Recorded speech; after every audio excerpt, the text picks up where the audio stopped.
Nasa France ako ngayon. Tsaka papunta ako ng mall ng France sa Dax.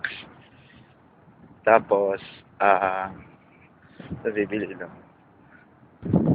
Bibili lang ng kahit ano. Kahit pauwi na yung mga kasama ko. Ito yung France.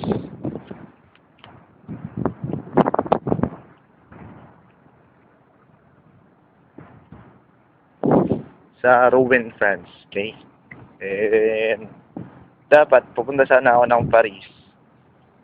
Kaya lang, yung Paris from Rouen is 1 hour and 20 minutes from the rail station.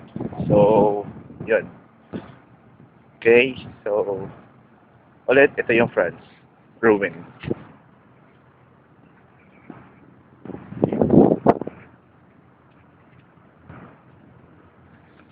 Okay na. Okay.